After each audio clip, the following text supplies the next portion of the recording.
Zadnja tekma kroga je potekala v Krškem, kjer je domača ekipa pričakala nogometaše Olimpije. To je bil še en derbi kroga in prava nogometna evforija, poln štadion in izjemno vzdušje tudi na tribunah pri tem novem prvoligašu. Koper je padel, Celje je padel, zdaj je bila na vrsti še Olimpija, potem ko je Krško v prejšnjem krogu doživel prvi poraz v letošnji ligi na gostovanju pri Mariboru. Olimpija bi zmago skočila visoko na drugo mesto in to je bil tudi cilj varovancev Marjana Pušnika, ki je tokrat tekmo spremljal zgolj s tribune. Prva akcija za domače, Poljanec je meril, 2 gola je dal že v prvih krogih, tokrat je zgrešil vrata Ljubljančanov.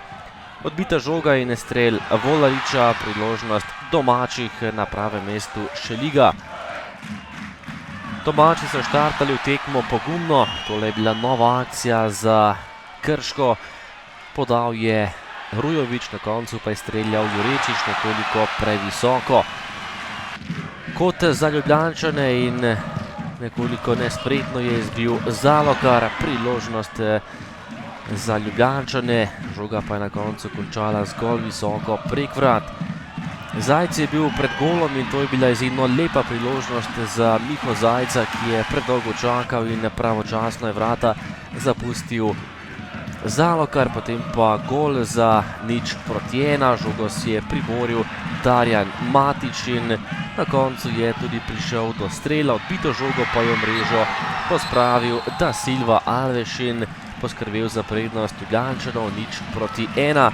Izjemen debut tega Portugalca v dresu Olimpije, 0:1 v prvem polčasu, tokrat za zmajčke. Tekla je 38. minuta, Krško pa je prejel svoj prvi gol pred domačimi gledalci.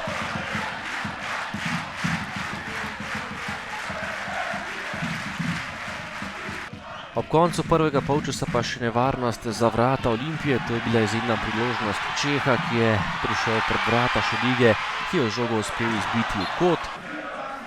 Po kotu pa še en strel Džukića, na golovi črti je žogo izbil Krefl in rešil nogometaše Olimpije.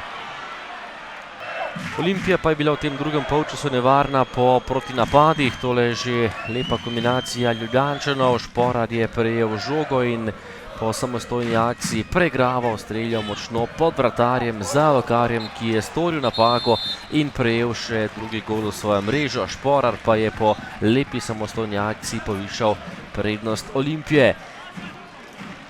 Po dobri uri igre se je tekma že zdela nekoliko odločena, kajti v drugem polčasu Krško ni imelo prav veliko od igre. Olimpija je bila boljši tekmec, imela žogo v svojih nogah in brez težav tudi kontrolirala potek srečanja.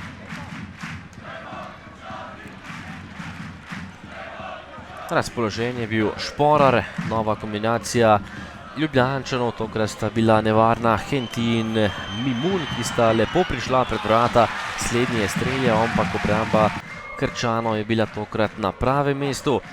Dolga žoga pred vrata domačega moštva, priboril si je žogo Josip Golubar, podal na drugo vratnico, Šporar pa je tokrat zgrešil prazna vrata in ostala je pri prednosti Ljubljančanov iz tega drugega polčasa.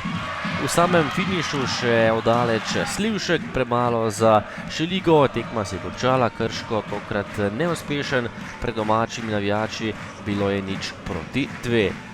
Jaz bi čestital Olimpiji za zasluženo zmago.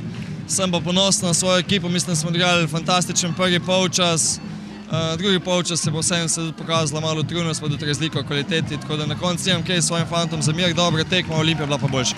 Če bi mogel v nekih točkah opisati današnjo tekmo, je glede na to, da smo danes prvič imeli 3 nove igralce v ekipi med prvih 11. Ne bom rekel, da smo pričakovali toliko težav, ampak z malo športne sreče smo preživeli prvi polčas. Na srečo zadeli in potem v drugem delu veliko bolje in mogoče bolj samozavestno.